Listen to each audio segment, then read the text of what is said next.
Ladies and gentlemen, the captain has turned on the fasten seatbelt sign. If you haven't already done so, please make sure the volume of this podcast is set perfectly to your listening enjoyment.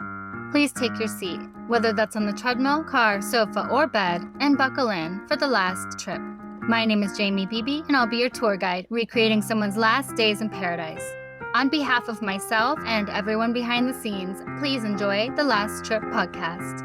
And because nobody likes a long flight to get to where they want to be, let's prepare for takeoff. Our victim today is 21-year-old Britt Lapthorne, a backpacker from Australia who is traveling through Croatia in September of 2008. She was last seen partying at a Croatian nightclub in Dubrovnik before being found nearly 3 weeks later in the Adriatic Sea. Her family believes it was murder, and Croatian authorities labeled her death due to misadventure. And what does that mean? Well, technically, an unfortunate incident or mishap. It's rooted in the French word misadventure, which translates to turns out badly. And while it did turn out badly, that's not an explanation for a death certificate.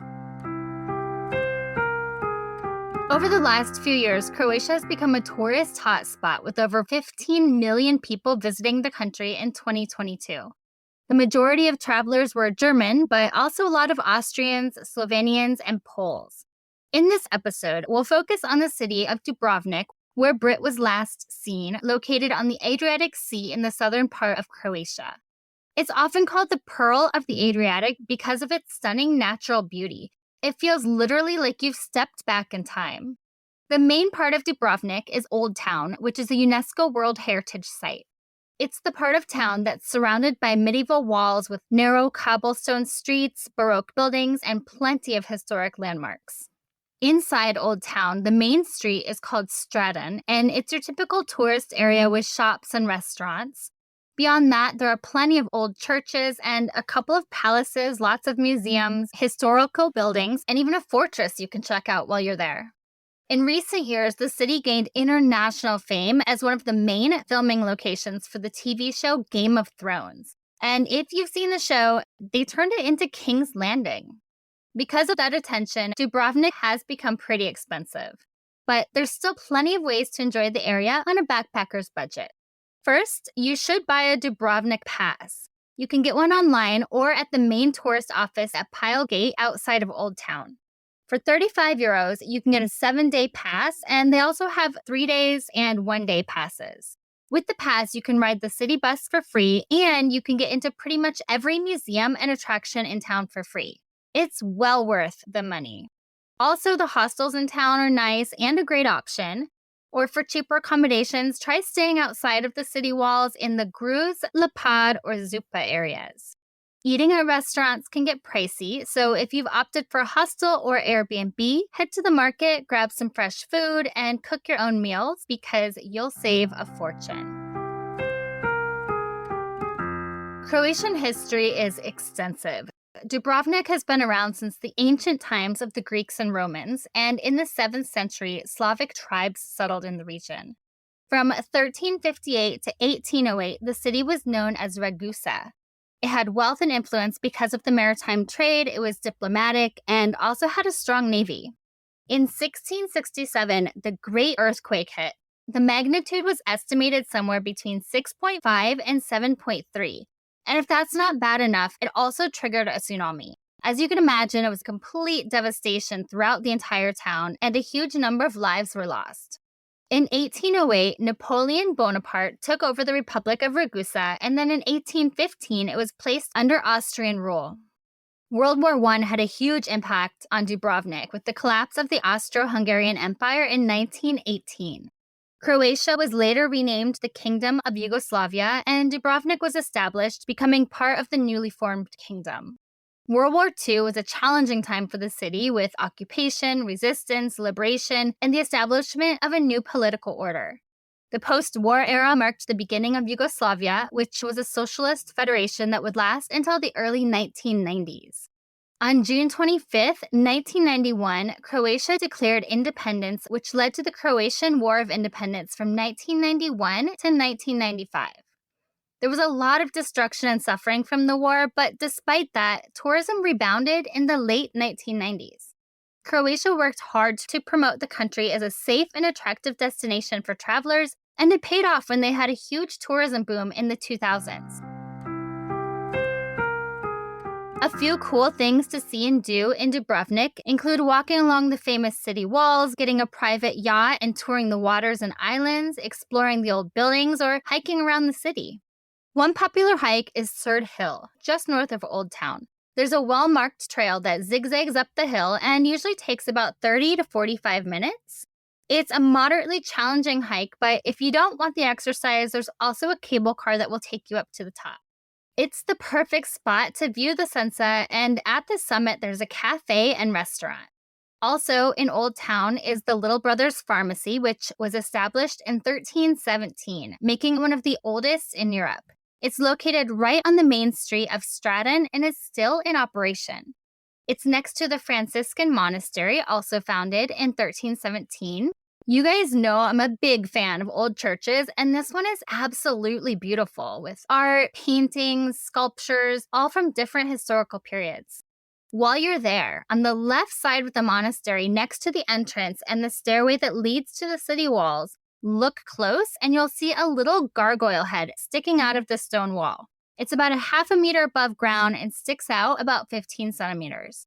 It was once the end of a pipe that drained rainwater from the top of the building, and now when it's raining, the water rushes from its mouth.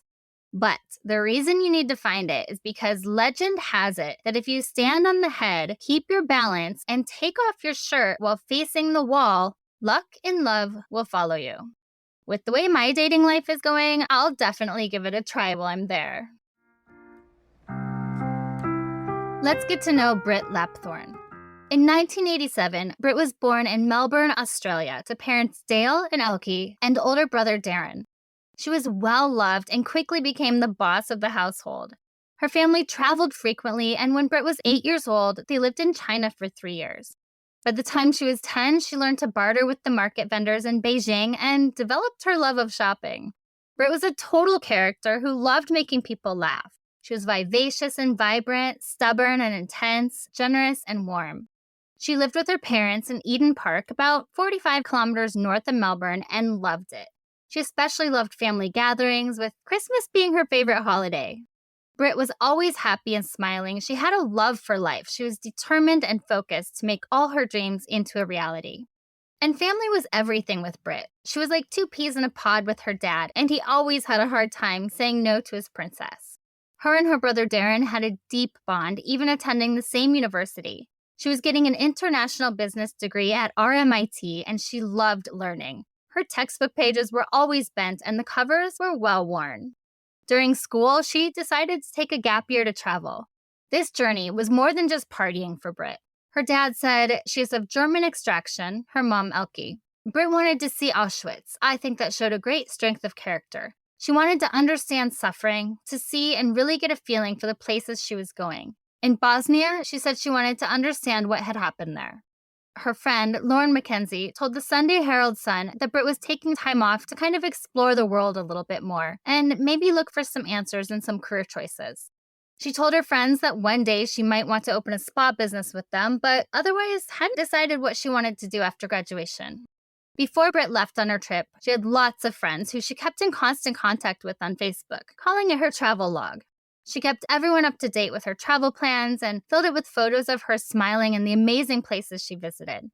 Her boyfriend, Simon Imberger, lovingly nicknamed her Trip Thorn because of her free spirit and love of traveling. He said Britt was conservative when it came to drinking and partying. She was more interested in exploring the world, seeing new places, adventure, and experiencing life. Her parents gave her the backpack of her dreams as an early birthday present. It was the only thing she asked for and really wanted that year. She left for a 4-month solo backpacking trip in late June of 2008 with plans to return to Australia on October 15th. Departing Melbourne for Europe, she arrived first in Dortmund, Germany, where her brother was living at the time. After becoming the 2007 Australian road cycling champion, he went on to compete in Europe with his family visiting frequently to cheer him on. In early July, Britt's parents flew in, and they all met in Paris to celebrate her 21st birthday, and then spent a few days back in Germany with the family. When they flew home, Britt set off on her own to see the rest of Europe with $5,000 in her pocket, a return flight home, and a sense of adventure. Hi, this is Randy Sharman, host and producer of the Informed Traveler podcast. It's a weekly travel podcast dedicated to bringing you the latest travel news and information. And each week we provide insight traveling to interesting destinations, plus useful travel tips to help you along the way. So join us each week for the Informed Traveler podcast to help you plan your next vacation. You can hear a new episode each week on Apple Podcasts, Spotify, or wherever you listen to your favorite podcasts. Or check out our website, theinformedtraveler.org. Remember, travel safe and be an informed traveler.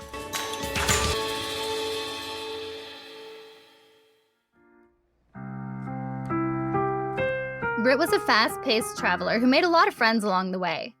By August, she was in Poland, then the Czech Republic, Hungary, and Austria. She always updated her Facebook with her travels, adding photos of herself enjoying life with new friends and standing in front of iconic landmarks. On September 4th, Britt updated her followers that she was in Vienna, and the next day, she traveled 300 kilometers south to spend the day swimming and kayaking in the bright blue waters of Lake Bled across the border in Slovenia. At 8:30 that night, she wrote, "Britt is in the best place she's seen in a while."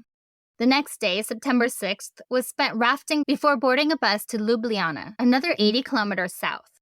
On September 9th, she was in Zagreb, Croatia, and on the 11th, made her way to Sarajevo, Bosnia. But something happened on the train ride to Bosnia that scared her, and she sent a Facebook message to her boyfriend Simon saying, "Hey, just arrived in Sarajevo. So tired. Took so long to get here on a dodgy, scary train. But it was really okay. Just glad I made it." In Sarajevo, she went to a birthday party and took touristy photos throughout the city. She climbed a mountain waterfall, had some fun nights out with friends, met new people, and 3 days later arrived in Mostar, the biggest city in Herzegovina. She sent a message to her university friend, Kate Houlihan, describing Mostar as one of the best places she had been. In Mostar, she met Brad Anderson from Melbourne, who warned her about the bad experiences he and others had on the Croatian coast. Brad said, "We found the locals to be pretty inhospitable, and we gave her a bit of a heads up. We know of one person who woke up in a stranger's car on a Croatian island and didn't know where she was or how she'd gotten there." Britt told him she was traveling solo and had a scary train ride in the Balkans where she didn't feel safe because people kept coming through her compartment. But Brad thought she was fairly wary and knew what to look out for and that she was definitely switched on. On September 15th, Britt took a day trip to Croatia's Dalmatian coast, posting on Facebook that she had a great day getting soaked in the rain, jumping off cliffs, and seeing waterfalls. She also wrote she could happily spend a few weeks in Mostar, but southern Italy was beckoning her. A friend replied that the best way to the Adriatic coast of Italy was through the town of Split, to which Britt replied she was headed to Dubrovnik since it was on the way. That reply was sent at 9 a.m. on September 16th. Britt arrived in Dubrovnik that evening around 6 p.m. and met up with some other backpackers at the Dubrovnik Backpacker Club hostel. They went to dinner together at a seafood restaurant and then hit the clubs. On September 17th, she spent the day exploring the town and hanging out at a cafe, making her last ever Facebook post at 7:06 p.m., simply saying, "Britt is in Dubrovnik, Croatia." She was in a group of about 8 friends staying at the same hostel, and that night they cooked dinner together and watched some DVDs in the common room. The hostel owner's son, Ivica Perkovic, complained to his mom that the group was too loud and rowdy, so she suggested they go to the clubs in town rather than stay there. Around midnight, the group hopped on a bus and headed to the Latino Club Fuego, just outside the Pile Gate, arriving at 12:38 a.m. Several backpackers in the group were people she had traveled with earlier in her trip, and some were people she met at the hostel. Club Fuego is a well-known club in Dubrovnik that was opened in 2001 and is actually still operating today. During the summer, it's open nightly and Thursday through Saturdays in the off-season from 11 p.m. to 6 a.m. Fuego has 5 bars on 2 separate floors and is known for throwing the wildest parties with the best performers and DJs. Even famous celebrities like Tara Reid, Owen Wilson, and Nick Nolte have been there. It's said that all paths will lead you to Fuego because it's the #1 place for entertainment in the city. Once the group got into the club, they split up. They were drinking, dancing, and meeting new people. Dominic Dabrowski, a friend she traveled with earlier on her trip, said he only saw Britt sporadically throughout the night, usually on the dance floor when she occasionally passed by him and said hi. He didn't see her dancing with anyone in particular, and most of the people she was talking to were people from the hostel. He could tell she was drunk, but she looked happy. Another backpacker said she wasn't what he would call dangerously drunk, and at about 1 a.m., he wasn't worried about her. At 2 a.m., several friends saw Britt drop a glass on the dance floor, totally shattering it. The club employees kicked her out, she left, but came back into the club about 10 minutes later. Her friends figured they either let her back in or she snuck back in. After that incident, she ran into another friend who said she asked him where the Croatians were and something else he couldn't hear. It was at this point he noticed she was slurring her words. As the group slowly made their way back to the hostel, a few of them asked Britt if she wanted to share a cab, but she wasn't ready to leave yet, so they left without her. Portuguese traveler Mariana Moreira told the Herald Sun she was going to ask Britt if she wanted to share a taxi back to the hostel, but when she lost sight of her at the club, she thought maybe she left with a boy, saying Britt was drunk and with a big group of mostly tall men that might have either been backpackers or locals. A bouncer from Club Fuego said he saw Britt leaving with 5 women and 2 men. The group had 2 cars between them and were discussing who would go in each car. The bouncer could tell none of the girls wanted to go home with the 2 men, and he assumed Britt was the one that had to go with the guys. But there's no way of knowing whether it was Britt because he never checked up on the situation.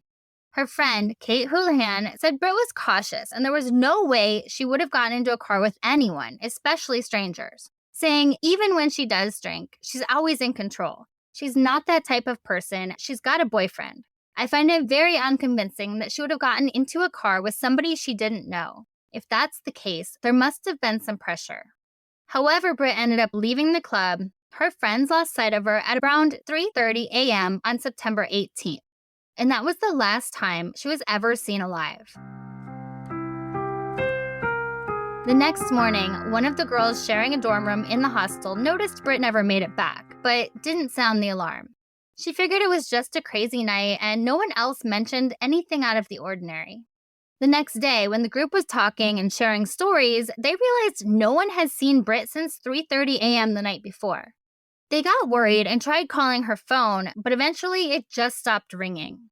When her dorm mates arrived back in the evening of September 19th, Britt's backpack had been moved, so they thought she came back and then left again. Only to find out later, her things were moved when the room was cleaned. The kids went to the hostel owner, Milka Perkovic, and let her know Britt never came back from the club and was missing. But Milka didn't go to the authorities because when she told her son, Ivica, he dismissed her concerns, saying Britt was having fun and was probably off somewhere with a boy and would be back because all her things were still at the hostel. Her friends were still worried, so they looked through her backpack to see if they could find her family's information to contact them, but didn't find anything. What I find very interesting was that at some point, her cell phone was found in her room, so the general consensus was that she left it behind when they went to the club. But that may not be what happened at all, and we'll get to that in a minute. The backpackers were still really worried, so they called the Australian embassy in Croatia and explained the situation. From there, the embassy called the Dubrovnik police and alerted them that Britt was missing. But the police decided not to look for her right away because she was a young tourist, so they figured she was just out on a bender partying and would turn up sooner or later.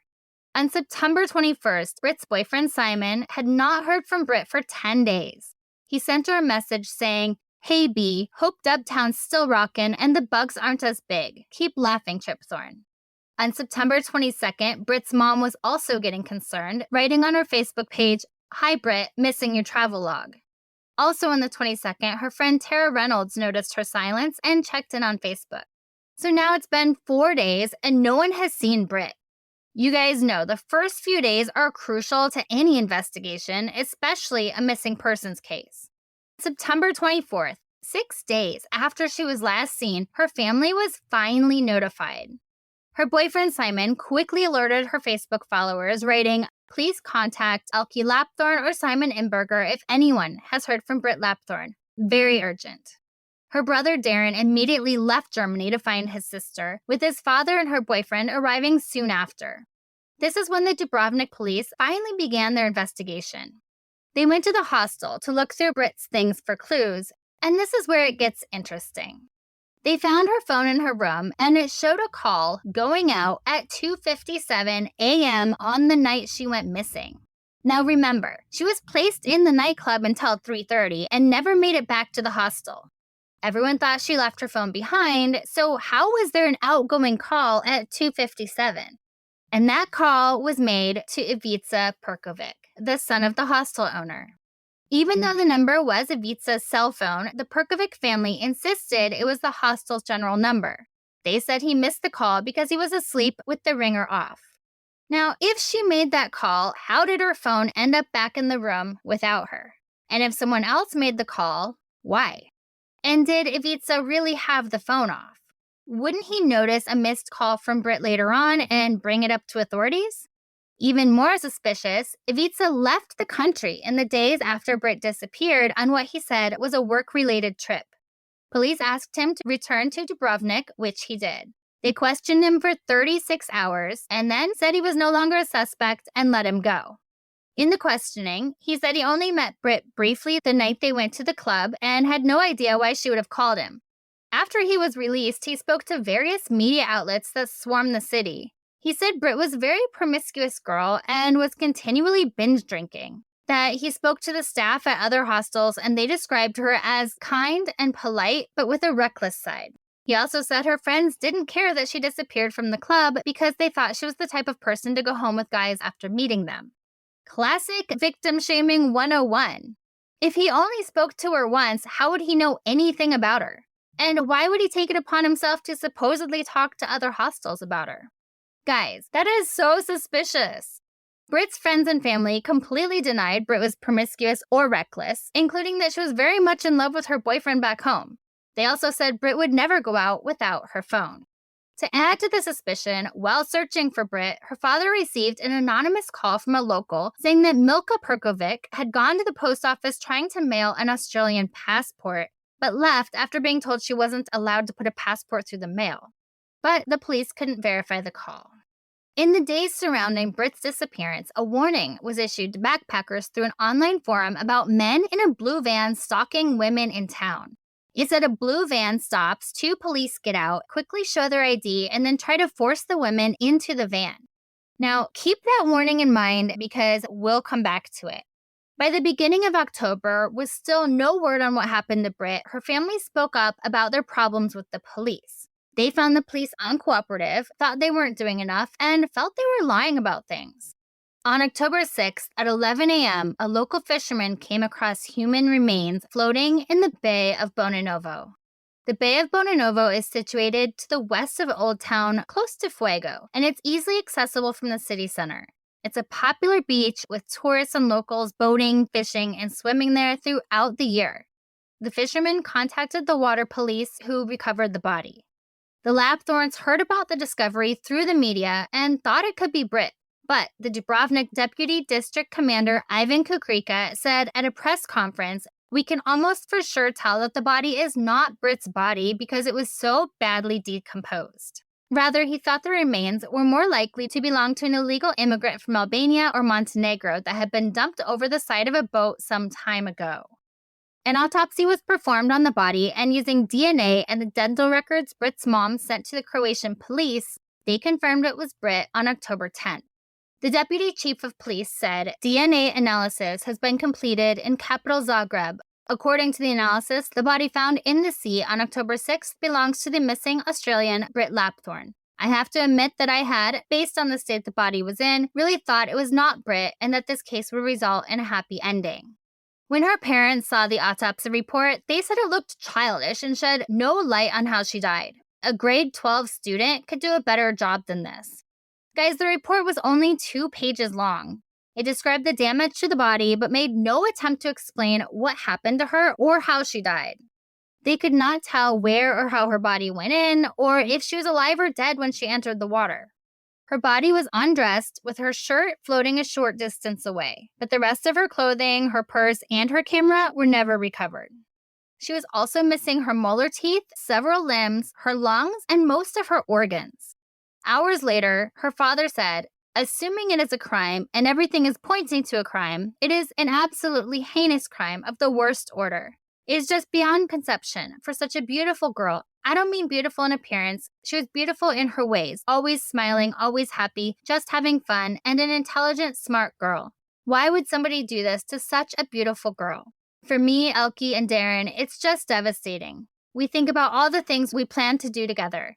All the things we planned have no meaning anymore. Absolutely no meaning.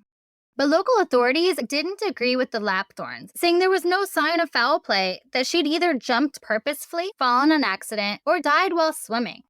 In a bizarre twist, the judge who signed off on Britt's autopsy report went swimming in the same bay her body was found in right after police released the results. The media had gone to his house for a comment, which, interestingly, was almost right next door to Club Fuego, and a young woman about Britt's age answered the door and told them the judge had gone there for a few laps. While there's nothing criminal about that, it's a rather odd choice of places to swim given the timing and the circumstances. At dawn on October 17th, Dale, Darren, and Simon sailed out to the bay and laid a wreath, scattering white rose petals in the water, saying goodbye to their beloved daughter, sister, and girlfriend. A candlelight vigil was held on the evening of October 18th in Australia. Britt's family brought her home on October 19th to perform a second autopsy by the Victorian coroner. That night, they held a formal memorial service, and hundreds of people showed up to pay their respects and tell their favorite stories about Britt. After the ceremony, 21 purple balloons were released into the sky. Unfortunately, the second autopsy didn't tell them much more because of the level of decomposition, but their results suggested she did not fall or jump from the cliffs. They still couldn't give a time or cause of death and ruled it as unknown. Britt's family was not happy with how the investigation was going, and the international media agreed. So on October 29, 2008, the police chief was fired. The lack of speed in Britt's investigation was highlighted as a reason why. In November of 2008, the Lapthornes went to the media and told them they believed Britt's body had been weighted down and strategically placed in the water because there was no other explanation as to why her body was so decomposed. She was only missing for 18 days, but her body had the decomposition of someone floating in the water for 12 months. In late December, the Lapthorne family finally got access to the CCTV footage and cameras from the club. But there was a problem. Croatian police claimed that security footage inside Club Fuego was wiped by an alleged electrical blackout. The club said that while some of the cameras had lost power randomly during that period of weeks, there were no power problems on the night of September 16th, 17th, or 18th, and they had turned all their footage over to the police. Someone was lying, and people were starting to think there was a police cover-up. And of the 4 cameras that were outside the club, only one faced the entrance, and it was dysfunctional. What the camera was able to catch was a blue van pulling up to the club at 4:46 a.m. and someone getting in. It just wasn't able to pick up the license plate or anything more than silhouettes.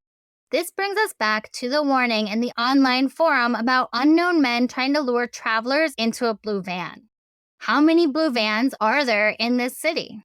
In February of 2009, an expose was done by an Australian current affairs program called Sunday Night, and they found a lot of new information.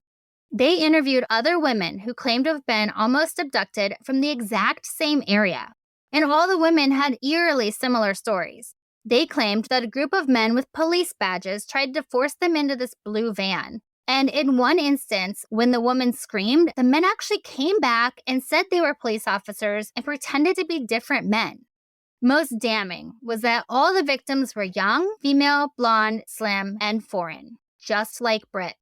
One of the attempted abductions happened a year before Britt went missing, another happened 5 days before she went missing, and another happened 10 days after Britt was missing.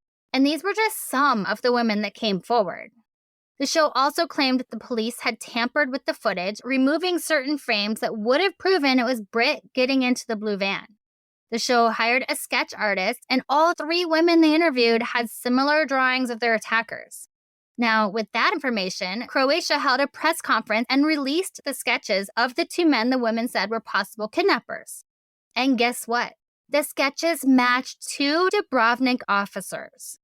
The officers were even on patrol together in Dubrovnik at all the times in question, in civilian clothing, carrying out routine duties called on-street narcotics reduction. In that same press conference, the Dubrovnik police spokesman said they were very good quality policemen who did not harass or rob foreign tourists, and from there it was basically shoved under the rug. In early 2010, 2 Australian police officers were sent to Croatia to review the local police investigation, especially because of all these rumors of a cover-up. But they were only in the country for about 10 days, so the family didn't think they could have possibly spent enough time to get an accurate account of what was going on. They wouldn't have even had enough time to watch all the CCTV footage available, much less go through all the interviews that had been conducted. This review of the Croatian investigation found that the local police had been professional and determined in their efforts to find out what happened to Britt, but there were several problems with the investigation early on. They also determined it was unlikely Britt took her own life or went swimming on the night in question. So the only thing that really came out of the investigation by Australian officers was they convinced Croatian authorities to admit her death was unlikely a suicide. After the review, Britt's family maintained she had been murdered. Her mom said, "Whoever did this to our daughter, they have to live with their guilt. I hope it tortures them like we're tortured every day. But in the end, nothing we do will bring our daughter back to us. Our feeling is we've just had to learn to live with it." Her dad said, "Today's findings are not so much a closure of the case, but a suspension of the case, and we accept that. At the end of the day, it is a Croatian criminal investigation, and as the coroner had pointed out today, it is still an ongoing criminal investigation. As to whether it will ever progress or if we will ever find out what actually happened to Britt, I'm not sure." Britt's brother Darren followed up with, "Although we may never really find out what happened to Britt, I know I still live in the hope that one day, as long as I live, I'll find out an answer." Unfortunately, they still don't have an answer. By April of 2015, the Australian state coroner officially closed the inquest into Britt's death. Neither the Australian nor Croatian police had been able to uncover evidence to definitively say whether she was murdered. Britt's parents vowed to return to Croatia each year and never give up the fight to find their daughter's killer. Her father hopes that part of his daughter's legacy was that backpackers were now more careful when traveling overseas. A few years after her death, he traveled Britt's trail throughout Europe, going everywhere she went, seeing everything she saw. He said, "It was an amazing experience. So many people were aware of the story and the good part about it, and the legacy was that their parents had warned them to be careful." What do you guys think happened to Britt Lapthorne? Because I think it was murder, and while I have a couple suspects in mind, it's important to note that there have never been any official suspects. So we'll talk about a couple of the unofficial ones. First up is the manager of the hostel, Ivica Perkovic. There is no explanation for the phone call that was placed to him from Britt's phone at 3 a.m. on the night she went missing. How did she call him if she didn't have her phone? And if she did have her phone, how did it end up in the hostel, but she didn't? If someone else that night had used her phone from the hostel, they would have spoken up.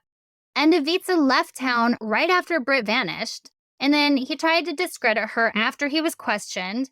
And then there was the anonymous call about his mom trying to mail the Australian passport. So how could he have done it? Well, Ivica and Britt met at the hostel, talked briefly the day before, and he was the manager at the hostel, so some type of trust would have been formed. Maybe Britt did have her phone with her the night she went out. Around 3 a.m., she had some kind of a problem or needed help getting back to the hostel, so she called Ivica. He picked her up, killed her, but she left her phone behind. So he put it back in her room after he disposed of her body. It's entirely possible he could have done it. But what I do find interesting is that this hostel is still around and run by the same family, and there's literally not a single bad review anywhere online. Honestly, it looks like a hostel I'd stay at.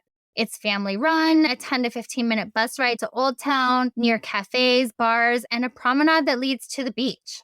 And on several sites, it was voted best hostel for women and best hostel for solo travelers.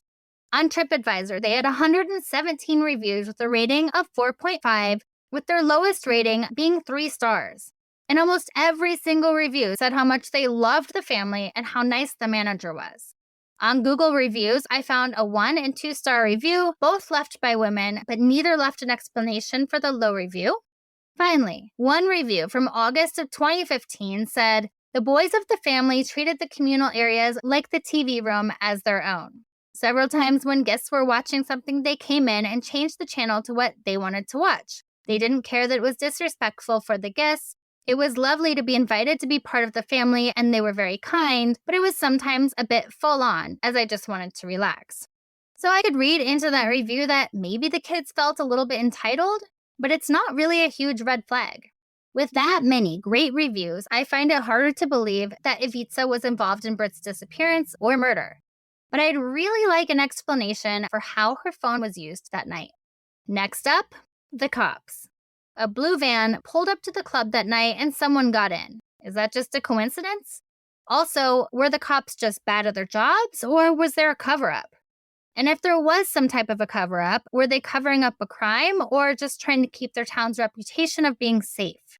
The video footage was questionable. Other girls had been assaulted at the time surrounding Britt's murder, and the sketch of the suspects turned out to be two policemen. The judge lived right by Club Fuego. He knew the area where her body was found well enough to go swimming there right after. Maybe there are several people in power involved, some type of cop gang thing.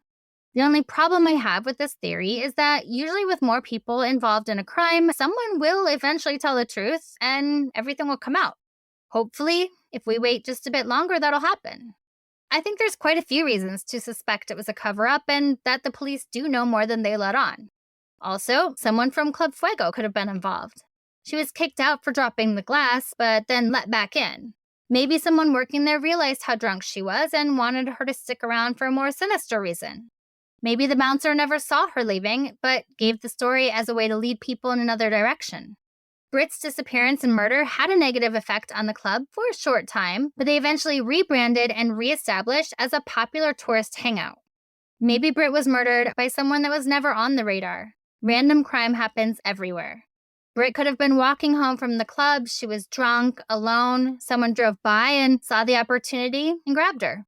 If it was murder, then someone knows what happened to Britt, and it's just a matter of time before her family gets some answers. Of course, there could have been an accident, but the evidence just doesn't support it. Her body was too decomposed for her to simply have fallen from a cliff or went swimming and drowned. Her body would have surfaced in 2 to 3 days if that was the case. So I fully support the theory that she was weighted down, again, pointing to murder. Also, she was found naked. Her friends and family said she wasn't the type to go skinny dipping. Her clothing wasn't found on the beach, and neither was her camera or bag. I think they were tossed in the water with her, or maybe someone out there still has them. Britt's family will never have her back, but I hope someday they are able to get answers and justice. I also hope this has prompted other backpackers and travelers to be more careful when they go out. Never leave someone behind. I know the backpackers were young and figured she'd be okay because she was traveling solo, but drinking and not having a plan to get home safe can be a death sentence for a number of reasons. How can you stay safe while traveling in Croatia?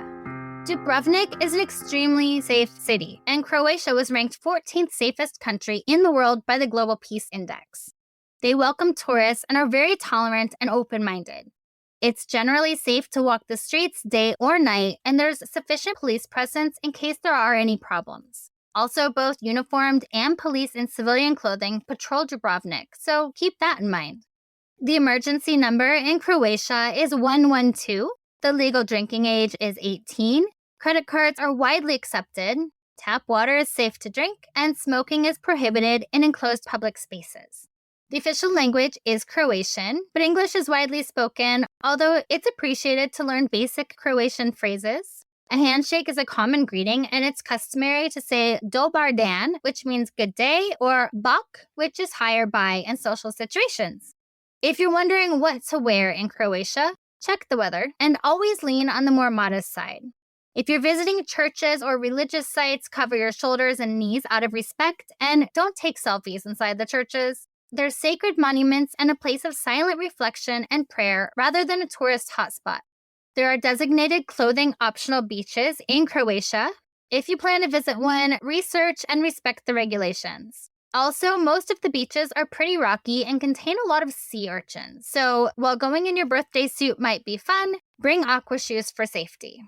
While Croatia is known for taking things easy, it's mostly a conservative country, so stay away from discussing politics and don't bring up controversial things like Yugoslavia. If you're invited to someone's home, take your shoes off before entering, and it's polite to bring a small gift like flowers or chocolates. Sexual harassment cases are typically low in the country, although keep in mind that the region has a Mediterranean mentality, which includes a lot of touching during conversation and a general show of affection or friendship, also by touching. Remember to look up cultural differences when you travel. I found a few interesting ones in my research that would probably fall along the lines of old wives' tales.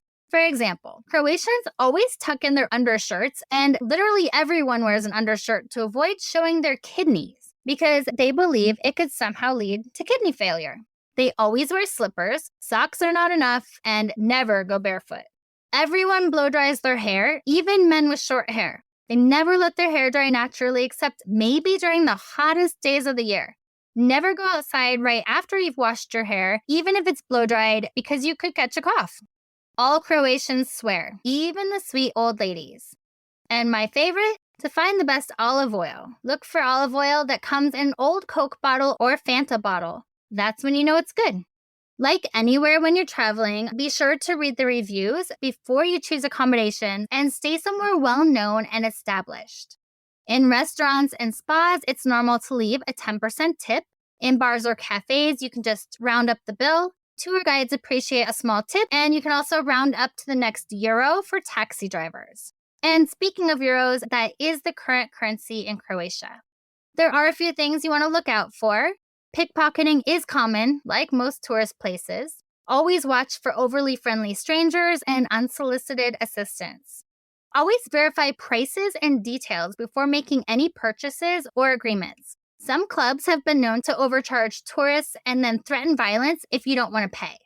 There has been an increase in bomb threats against public areas like shopping malls, government offices, and schools. To be safe, avoid public protests and be careful if you attend large events like soccer matches. There's gorgeous hiking throughout Croatia, but never hike alone. Tell someone your plans and route. Don't wander off the path. Check the weather forecast. Bring the right gear for your hike and get back before dark. There aren't a lot of animals you'll run into in Croatia that will harm you. The poisonous horned viper is probably at the top of the list, but there are also wolves, jackals, wild boar, and mouflons, which I looked up, and they're a type of sheep with the big horns. But it is extremely unlikely you come across any of those animals. What you do want to keep an eye out for are natural disasters: earthquakes, floods, wildfires, landslides, storms, heat waves, and the possible tsunami. There's also the possibility of coming across landmines in some areas near Bosnia and Montenegro, but they're all marked with signs. Let's talk about going out at night while you're traveling. First of all, there's safety in numbers. If you go out with a group, stay connected throughout the night, and if you go together, leave together. Agree on a check-in point ahead of time and a time and place to meet up later if anything goes wrong. Keep your emergency contacts written on a piece of paper in your bag or pocket in case you lose your phone. Write down the address of where you're staying or keep their business card on you. If you get separated from your group, avoid walking anywhere alone. If you must go somewhere, stick to well-lit routes and just try to join in with another group walking in the same direction if you can. If you're taking a ride, make sure you get into a registered legitimate taxi and avoid rideshare if you're alone. Dress modestly and stick with local standards. You don't need extra attention when you're already a tourist. If you're traveling alone, try to make friends with another group of tourists going to the same place. If you can't, make sure someone in the city knows where you're going and when to expect you back. Most hostels and hotels have a receptionist you can talk to. Also, make sure a trusted friend knows where you're going for the night and when to expect to hear from you again, even if they're not in the same country. If you go out, sitting at the bar is a great choice when you're alone. It's more social, so you'll have the opportunity to meet people. Plus, you'll be physically sitting higher than most people in the room, so it'll give you a good view for safety. If you don't want to sit at the bar, choose a bench seat and sit on the edge of the short side so you can move out easily. Take note of where the exits are in case you need to get out fast. If you must drink, watch your drinks. Don't leave a drink unattended. Don't take a drink from someone that's not in your group. Order alcohol that you're familiar with, and watch when your drink is being made so you know what's in it. And really, just limit your alcohol. It's not worth a serious problem or even a hangover while you're traveling. Most of all, remember, whenever you're traveling, always inform someone about your plans before going anywhere. Tell someone reliable where you're going, what you'll be doing, and when to expect you back. And my number one tip to staying alive on vacation is to pay attention to your gut. If something doesn't feel right, it isn't. Britt Lapthorne was a 21-year-old Australian in Dubrovnik, Croatia on holiday. She was 5 feet tall, about 100 pounds, with light olive complexion, hazel eyes, and platinum blonde straight hair cut into a short bob. She had a diamond stud nose ring. Her ears and navel were also pierced. She was last seen wearing a gray long-sleeve t-shirt and black leggings. She had a Canon PowerShot G9 with her when she disappeared that has never been found. The serial number is 657-1300350. Finding the camera could be a huge clue in this mystery. Her last known whereabouts were at Club Fuego on September 18, 2008 at 3:30 a.m.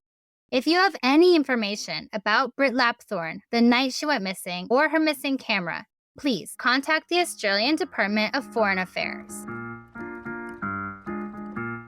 And finally, remember to leave a review and rate this podcast 5 stars if you like the show, or hell, even if you don't. But either way, feel free to let me know what you think. Please follow The Last Trip on Instagram at The Last Trip Crime Pod, and subscribe on Patreon to support the show. You'll get extra research, videos, photos, and updates, and even learn about my personal travels. That's patreon.com/The Last Trip Podcast.